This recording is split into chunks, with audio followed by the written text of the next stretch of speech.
Imagine you're standing at the southwesternmost point of the United States, where the land abruptly stops and gives way to the vast Pacific Ocean.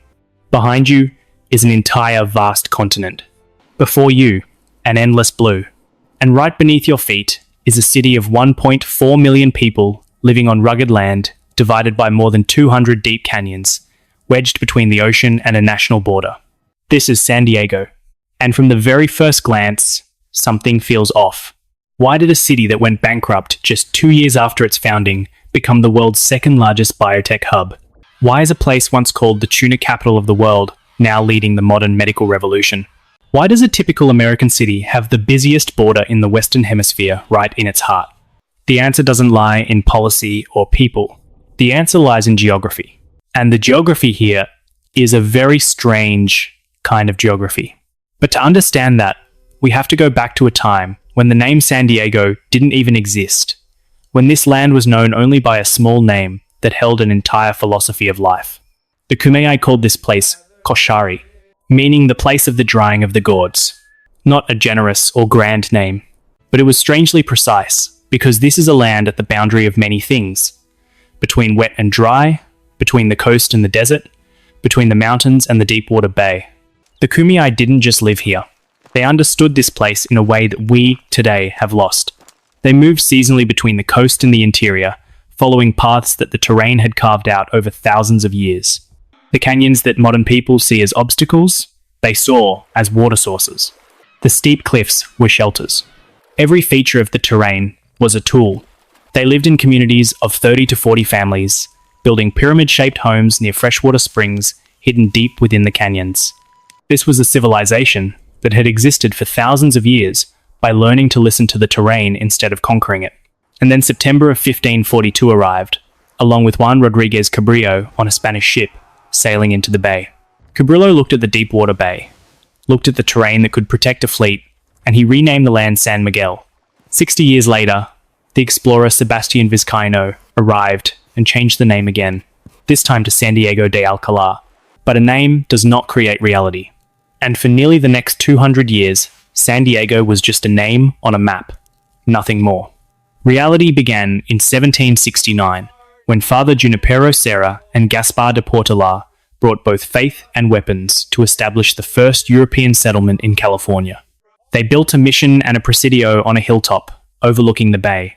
That might sound like a strong start, but in fact, it was the beginning of a paradox that would last for 2 centuries.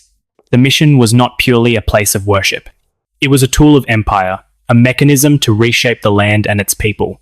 The Kumeyaay were absorbed into a system of forced labor, losing their seasonal migration routes, losing access to the water sources their ancestors had managed for thousands of years. And when Mexico won its independence in 1821, the missions were secularized. The land was divided into enormous ranchero estates, and the native people continued to lose the only thing they had left. How many times can a land be renamed before it loses its original soul? The winter of 1846 brought the answer in blood. American cavalry and Mexican forces met at the Battle of San Pascual, a brutal clash in the mud and freezing cold. Not a glorious victory, but a fateful collision. In 1848, the Treaty of Guadalupe Hidalgo was signed, and San Diego, along with all of Alta California, officially became part of the United States. The new city was founded in 1850 and went bankrupt in 1852. Here's what's important to realize. San Diego was failing not because its people lacked ability or ambition. It was failing because of geography. The original settlement was built at the foot of Presidio Hill, miles from the Deepwater Bay. The region's potential, a deep bay that could hold an entire fleet, sat there, untapped. This was a city in search of its own center of gravity. And then, in the late 1860s, Alonzo Horton arrived. Horton wasn't a politician or a general. He was a salesman, a man who looked at a weedy patch of wasteland by the bay and saw what others refused to see, the future of a great metropolis. He bought 900 acres for next to nothing and began to pull the heart of the city down towards the bay. People called it Horton's folly, but Horton understood something the earlier planners had missed. A deepwater port is worthless if you can't get to it. Geography must be connected to become destiny. The railroad arrived in 1878 and broke San Diego's isolation. from the rest of the continent. Suddenly, this dusty outpost was connected to the commercial lifeblood of America, and the city began to breathe. But what came next would truly shape San Diego's soul. In 1915, the city hosted the Panama, California Exposition in Balboa Park, showcasing magnificent Spanish Revival architecture.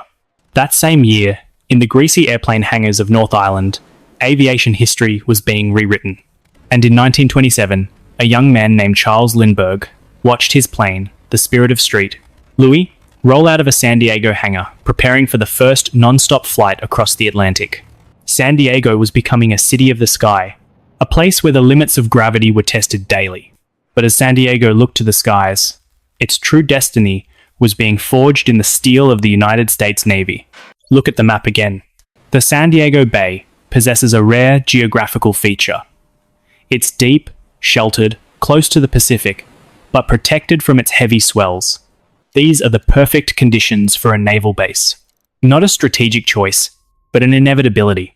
As the world began to slide toward global conflict in the 1930s, the US Navy looked at San Diego Bay and made a decision that would change the city forever.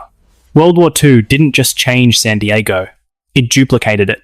Between 1930 and 1950, the city's population doubled. The landscape was swallowed by defense plants, naval bases, and training camps for tens of thousands of young soldiers preparing to ship out to the Pacific. The waterfront became an industrial belt. The hills became emplacements for radar and defensive guns. This was no longer a seaside resort town. This was the backbone of the American war machine. The Navy became the largest employer, the most powerful neighbor, and the city's primary identity. For decades, about 25% of San Diego's economy depended on military spending. And this is a critical thing to consider. When a quarter of your economy relies on the business of war, what kind of city does it become? That's a question San Diego would have to confront, painfully, at the end of the 20th century. But before we get there, we need to understand another of this city's paradoxes, one written into the land itself. If you look at a topographical map of San Diego, you'll see something unusual. This city is not flat. There's no clear urban core like you'd find in Los Angeles or New York. Instead, you see a matrix of more than 200 deep canyons, slicing the landscape into isolated fragments. High mesas, narrow valleys, windswept hilltops. What does this terrain create? It creates 100 distinct neighborhoods, each like a small island with its own microclimate, its own community, its own culture. You can drive 8 kilometers and pass through 5 different climate zones, from coastal fog to the harsh inland heat, from the vibrant LGBT+ residential area in Hillcrest to the wealthy, indifferent beaches of La Jolla, from the working-class neighborhoods of Mexican immigrants to the world's most advanced biological research centers. Geography creates fragmentation, and geographical fragmentation creates social fragmentation. But then the Cold War ended, and everything changed in a way no one could have predicted. As the defense budget shrank in the 1990s, San Diego realized it was standing on an unsustainable foundation. The city, which once proudly called itself the tuna capital of the world, with massive processing plants stretching along the bay, watched that industry silently disappear. By the 1980s, the canneries closed down one after another, leaving behind empty warehouses and thousands of workers with nowhere to go. From tuna to telecommunications, this is when everything changed. The University of California, San Diego, founded in 1960 on the cliffs overlooking the Pacific, had quietly become the engine of a revolution. From this university's laboratories, Qualcomm was born, the company that invented CDMA technology, the foundation of modern global wireless communication. This was no accident. This was the result of a geographical decision. When the federal government placed the Scripps Institution of Oceanography and many major scientific organizations in San Diego in the early 20th century, they sowed seeds that would only blossom 80 years later. And at the same time as Qualcomm, the city's hills began to fill with sterile white glass laboratories. Today, San Diego is a global biotechnology powerhouse, second only to Boston in its density of life sciences research. Thousands of companies are developing vaccines, gene therapies, and the drugs that will shape 21st century medicine. From tuna to gene sequencing. That's the distance of 50 years and one geographical decision. But there's another dimension to San Diego that people often overlook when talking about biotech and the Navy. And that dimension is the border. Imagine you're standing at the San Ysidro port of entry. Every day, about 70,000 to 100,000 people cross this point in both directions. This is the busiest land port of entry in the Western Hemisphere. And it's not just a line on a map separating two nations. It is the lifeblood of a cross-border metropolis. Nearly 30% of San Diego's population is of Hispanic or Latino origin. Hundreds of thousands of people live in Tijuana and work in San Diego. The maquiladora factories in Baja California produce components for American companies. Doctors, engineers, and students from Mexico pour into San Diego daily. And conversely, Americans from San Diego go to Tijuana to eat, receive medical treatment, and find things that an American city can't provide at a reasonable price. The question is, does a city's border truly exist when the hearts of its people live on both sides? This is the core geopolitical paradox of San Diego. Washington, D.C.'s immigration policies, the border walls, the debates about immigration. All of these things are felt here with greater intensity than anywhere else in America. Because here, the border isn't an abstract concept. It is your neighbor. It is your colleague. It's the restaurant where you have dinner every week. And it is that very border, combined with the fragmented canyon terrain, that has created San Diego's deepest social paradox. This city was built on the illusion of an equal privilege under the Mediterranean sun. But under that sun, the gaps are widening. San Diego consistently ranks among the least affordable housing markets in the United States. The cost of living is sky high, while the average wage outside of the biotech and military sectors can't keep up. Homelessness has become a visible crisis, a stark contrast to the lavish skylines of the Gaslamp Quarter or the coastal mansions of La Jolla. The gap between the biotech billionaires and the laborers who keep the city running every day is wider than ever. And the fragmented canyon topography hides it all very effectively. Each community lives on its own geographical island, never forced to see the reality of another. But geography doesn't just create economic inequality. It also creates political instability. San Diego's political history is a script of scandal and mistrust. The city has seen a mayor convicted of perjury. A congressman went to prison for taking bribes in exchange for defense contracts in the Abscam scandal. A pension scandal pushed the city to the brink of bankruptcy, earning it the nickname Enron by the Sea. And more recently, another mayor resigned amidst a wave of sexual harassment allegations that shocked the nation. Why does a city, so blessed by nature, constantly struggle with the failures of its leaders?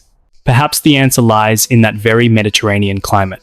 Comfort can breed civic complacency.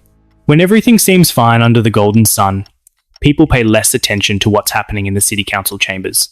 But San Diegans have shown they are not passive. In 2006, they changed the government structure, switching to a strong mayor model to place accountability with a clearer executive authority. And this is the most important thing to understand about San Diego as a system. When you put it all together, we see a city shaped not by one, but by three simultaneous geographical forces. The ocean to the west creates a deep water bay, attracting the navy, creating a military economy, and building a scientific and technical infrastructure. The inland canyon topography creates fragmentation, giving rise to 100 isolated communities with different cultures and economies, creating diversity but also hidden inequality. The border to the south creates a transnational metropolis, pulling in Mexican labor and culture, creating a unique economic energy but also constant political tension. Those three forces operate simultaneously, and no single one can be understood without the other two. This is the system behind San Diego. The Navy exists because of the deep water bay. The deep water bay creates the military infrastructure. The military infrastructure attracts scientific and technical talent. That scientific and technical talent, combined with a research university, creates biotech.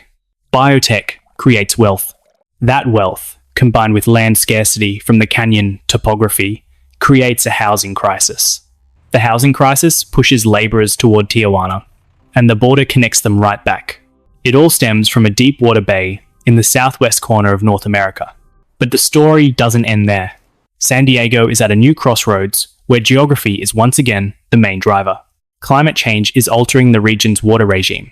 Southern California, already an arid region, is becoming even drier. The canyons that were once natural drainage routes are increasingly becoming wildfire risks during the dry season. And rising sea levels are calling into question the future of low-lying coastal neighborhoods. At the same time, the rivalry between the US and China is reshaping the strategic importance of the Pacific. And San Diego, with its position on the Pacific Rim, with the world's largest navy docked in its bay, is once again becoming a flashpoint in a geopolitical contest much larger than itself. So, will San Diego reinvent itself a third time? From a fishing port to a naval fortress, from a naval fortress to a biotech capital, is there another reinvention waiting in the wings? The city's history suggests that the answer depends on the same thing that has always determined its fate. It wasn't policy, it wasn't politics, it wasn't the decisions of leaders, it was the ability to read and respond to its geography in the moments when the world changed. The Kumeyaay people did it for thousands of years, moving with the seasons, reading the terrain like a language. Alonzo Horton did it when he saw the potential of a deep-water bay that others had overlooked. And the University of California, San Diego did it when it transformed military infrastructure into a foundation for scientific research. The question that San Diego is asking about its future is not just a question for one city. It is a question that all border cities, all coastal cities, all cities standing at the intersection of forces greater than themselves must answer. As geography shifts its role in the New World Order, where will the cities built upon it find their new identity? San Diego is still searching for the answer. And in that search, it reminds us that every great city is an unfinished story, always being written by the people who choose to stand at the edge of the world and look forward instead of turning back.